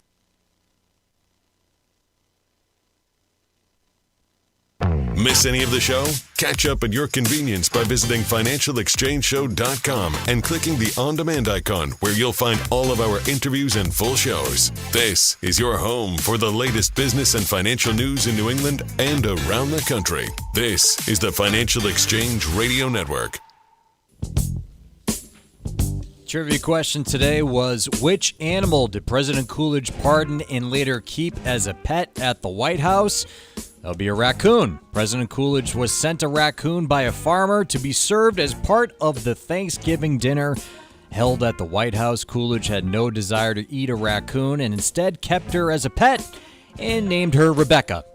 We have two winners to announce today. Winner of the Financial Exchange Show t-shirt was John from Providence, Rhode Island, and the weekly winner of the $100 gift card to Applebee's was Joshua from Portland, Maine. So congrats to both winners there. And trivia is brought to you by Applebee's. Enjoy half-price late-night appetizers after 9 p.m. and join Club Applebee's to enjoy exclusive deals and specials. You'll get a free appetizer just for signing up. Now that's eating good in the neighborhood. Void where prohibited. Dine in only. You ever tasted raccoon? No. Me neither. Well, I really like silly names for pets. I had a dog named Pretzel once. I prefer very serious names for pets, like Rebecca. Yeah. Or just like a dog named John. Yeah. I would tend to lean in that direction, too. Do you guys know what day Calvin Coolidge was born on? No. I don't know. Independence Day. 4th of July is the only president to have ever been born on Independence Day. But good guess, Mike. Did you know that 3 out of the first 5 U.S. presidents died on Independence Day? I think I do remember that. Jefferson, Adams, and Monroe all died on Independence Day. Yeah. So there's that. Did Rebecca also die on Independence Day? It's unclear. We'll find out. She was eaten on July 5th. Coolidge, I believe, was also the first president to ever visit Cuba. Okay. There you have it. Just put it out there. Just continuing a American little... history major. Yeah, we'll just history. No. Not just Not American. No. Got it. Okay. The whole world. Global history. Yeah. Global. Let's talk about this piece in the New York Times that is really quite sad. It's titled, "They're Giving Scammers All Their Money and the Kids Can't Stop Them." And it opens with an anecdote about a man by the name of Chris Mancinelli. And his dad was 79 years old and died last year. And it talks about, he goes up to the refrigerator and he sees, all of the pictures of the guy's grandkids, his, children. And then there is a picture of, and I'm not a wrestling person, so I don't even know who this is, Alexa Bliss, who's a someone in professional wrestling is pinned up on the refrigerator as well. And it turns out that this guy's father had ended up basically losing like $1 million in a romance scam where he thought he was dating this woman when in fact he was just being scammed out of all of his money. About $1 million to, among other scams, this was one of them. And it's incredibly sad, disturbing, and on many levels. And unfortunately, I'll tell you, repeated on many occasions through many different scams that I've seen firsthand. And according to the FBI's Center on Internet Crime, Americans lost an estimated $12.5 billion to online criminals last year. $652 million of that was through romance scams and things like that. And this is just for what they know of that's actually been reported.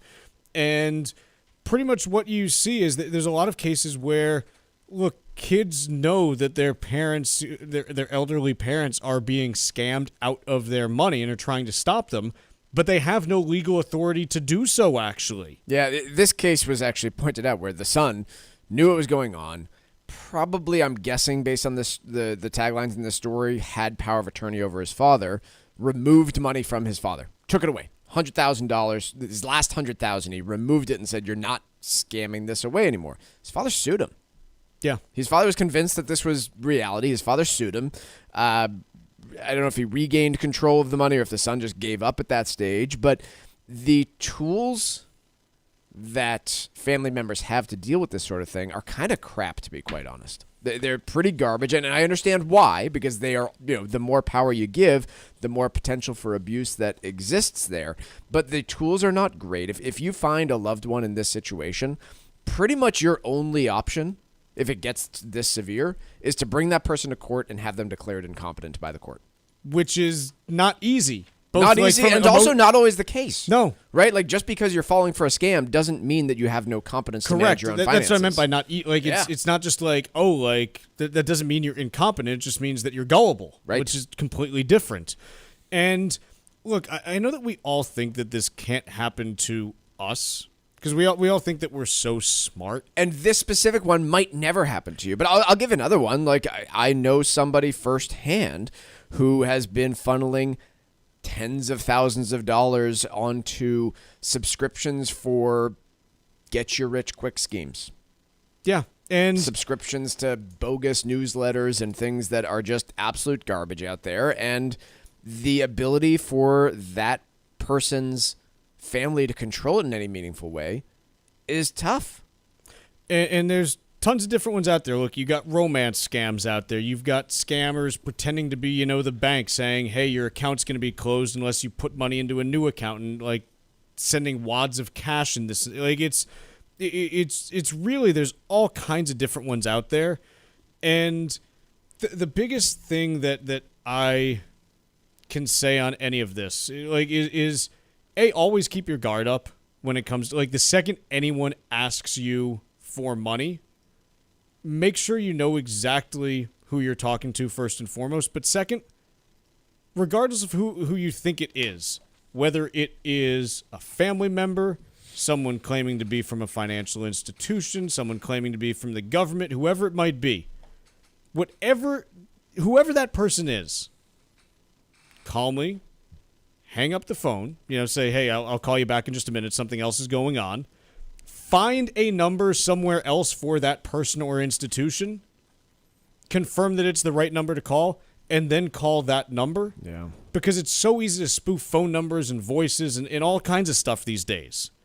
And they do their best to create a sense of urgency. "Oh, no, you can't hang up because we need to..."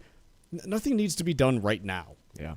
Ever. I'm going to outline another one of these. A 38-year-old software engineer went to go visit his father in San Jose for his 80th birthday. Father was deeply involved with an investment scheme offered through a woman who claimed to be from South Korea.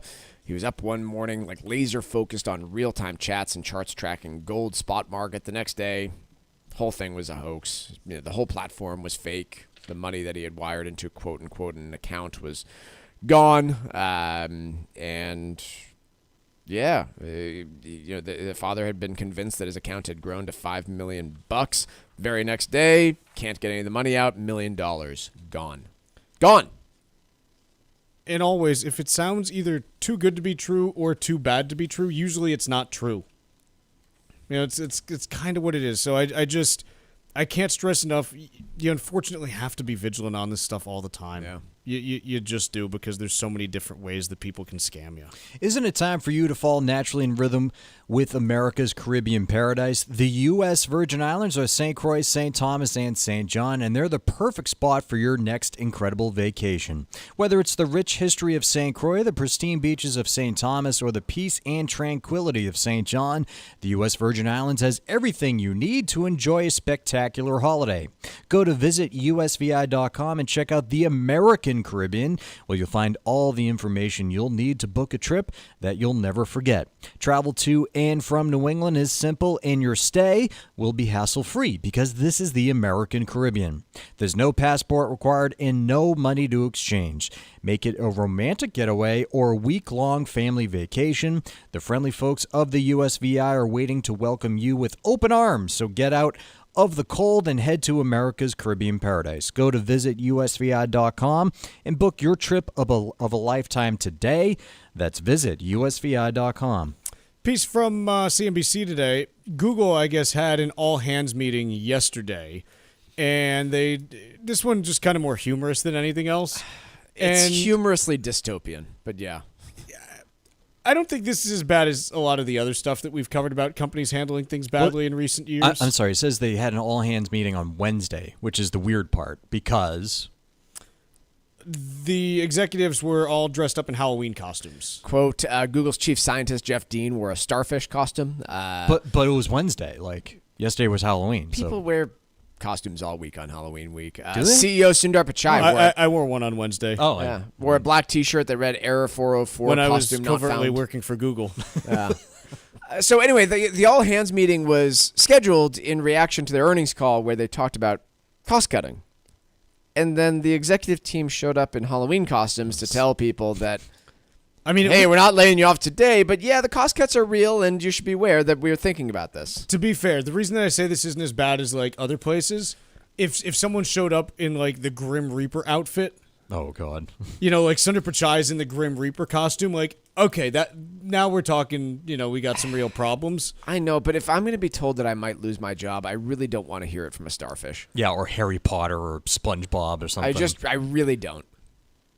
I know we're all trying to become more relatable. Does it matter who tells you you're going to lose your job? Like what? Yeah, I think if I've worked for a company for a decade and you're going to tell me that I'm losing my job, the least you can do is wear a suit. But they're not actually firing anyone here. I get it, but I don't love it. Not a great conversation.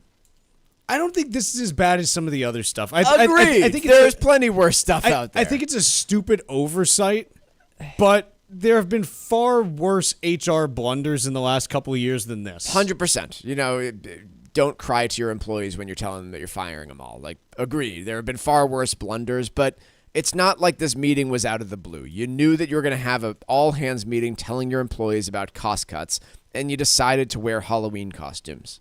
It's not a funny topic. No, kind of a problem. Yeah, it's not great. Yeah, that's all I'll leave with. Not great. Let's take a quick break here. When we come back, Paul LaMonica joins us right after this. Text us 617-362-1385 with your comments and questions about today's show, and let us know what you think about the stories we're covering. This is the Financial Exchange Radio Network. Isn't it time for you to fall naturally in rhythm with America's Caribbean paradise? The U.S. Virgin Islands are St. Croix, St. Thomas, and St. John, and they're the perfect spot for your next incredible vacation. Whether it's the rich history of St. Croix, the pristine beaches of St. Thomas, or the peace and tranquility of St. John, the U.S. Virgin Islands has everything you need to enjoy a spectacular holiday. Go to visitusvi.com and check out the American Caribbean, where you'll find all the information you'll need to book a trip that you will never forget. Travel to and from New England is simple, and your stay will be hassle-free, because this is the American Caribbean. There's no passport required and no money to exchange. Make it a romantic getaway or a week-long family vacation. The friendly folks of the USVI are waiting to welcome you with open arms. So get out of the cold and head to America's Caribbean paradise. Go to visitusvi.com and book your trip of a lifetime today. That's visitusvi.com.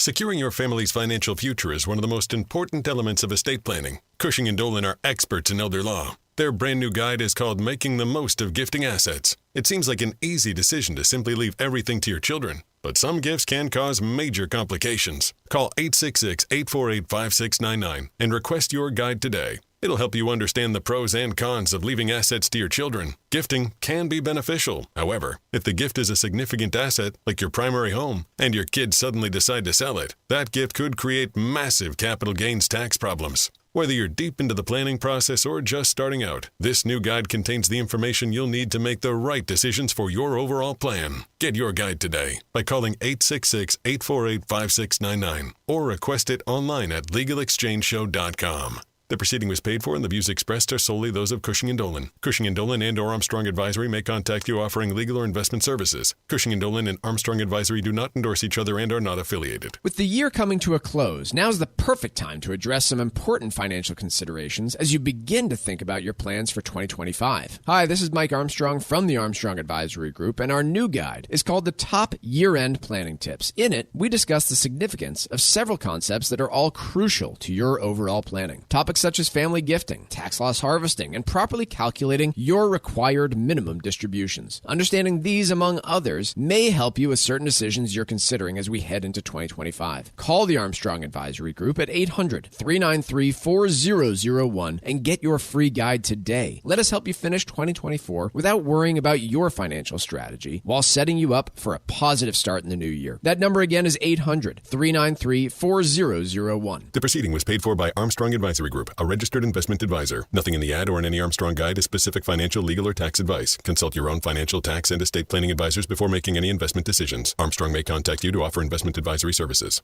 It happens all over Massachusetts. Can you tie my shoes? In every home and every community. Be careful on your bike. Learning can happen anytime, anywhere. We'll see you at practice this weekend. And no matter how learning takes place in your family's life, DESE is there as your partner. The Massachusetts Department of Elementary and Secondary Education. Never stop learning. Find out more at mass.gov/back-to-school. Sponsored by the Massachusetts Department for Elementary and Secondary Education. Environmental nonprofit Ocean River Institute is working with communities to tackle climate change with nature-based solutions that feature slowing water down and building more soil with grasses and plants. Research indicates that people acting in their own neighborhoods can build an inch of soil in a year and slow sea level rise down by as much as 25%. Please visit oceanriver.org for more information on opportunities to make a difference and go the distance for savvy stewardship of a greener and bluer planet Earth.